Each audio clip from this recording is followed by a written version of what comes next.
Since Cameron was diagnosed, he has shown us a little person, a little man who's inside his body that we never knew existed.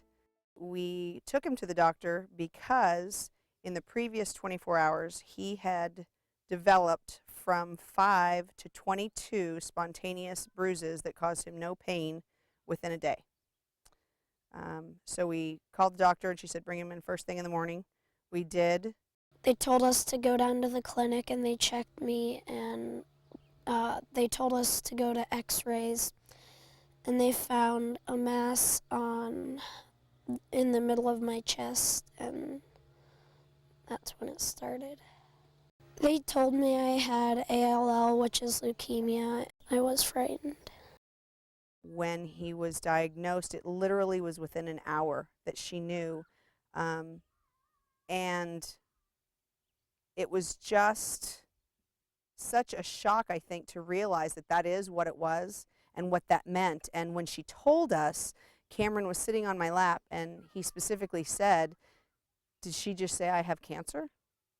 And it was just heartbreaking. She just said, yes, Cameron, I said that. And I won't lie to you, and if you have any questions, I will be completely honest with you, and we will do everything we can to help you. And so what started off as a 1-hour appointment ended up in an 8-day stay at Chad. They have treated Cameron as a person, not just as a diagnosis. They've treated him as a person, not just a child who doesn't understand. They've educated him. They've educated us as a family.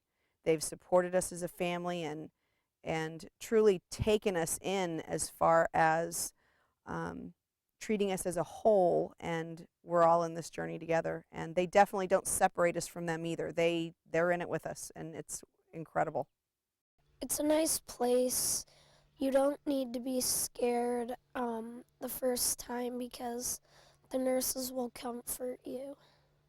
They sort of make you feel like you're at home.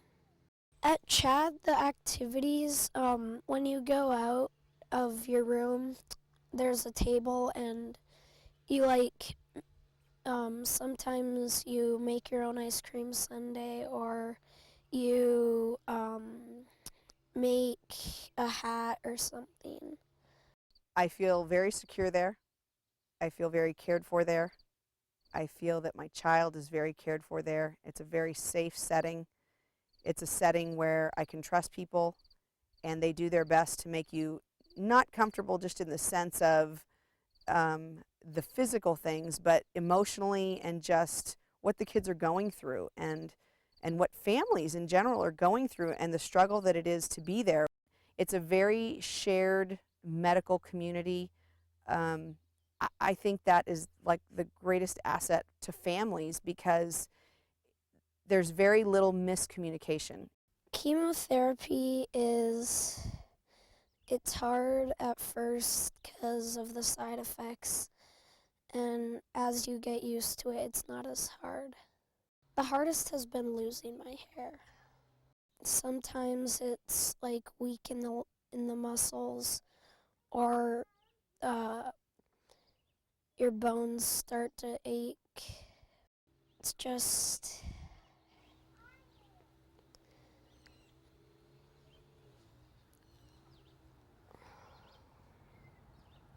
I don't really know, it's just hard.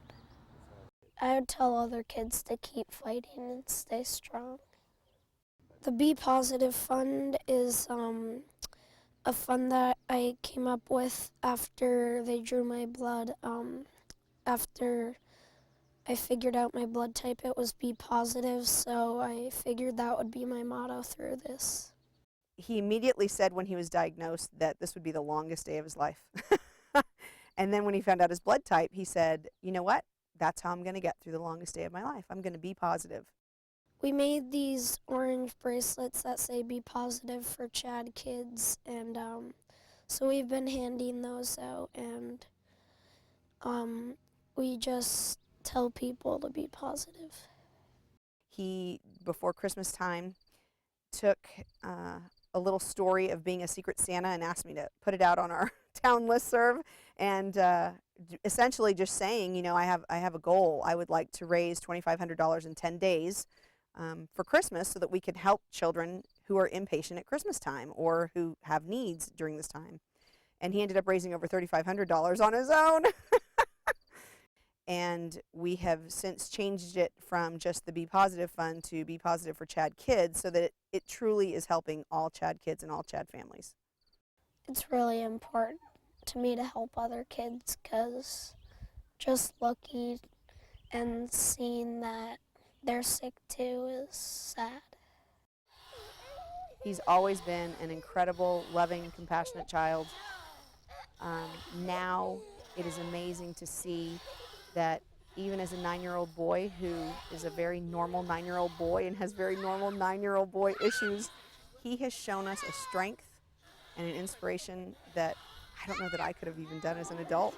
He is so brave, and he's definitely handled this with grace. He's just been amazing. We used to live very close to a large city children's hospital, and I think that there's a false sense of security that the bigger the better, because I truly feel like we have our own little utopia. We are just so blessed to have Chad. If somebody wanted to donate to Chad or the Be Positive Fund, the easiest thing to do is to go to chadkids.org and to click on the Donate Now button, and you'll see a list of funds you can donate to, and the Be Positive for Chad Kids is right there. Cameron is definitely our hero.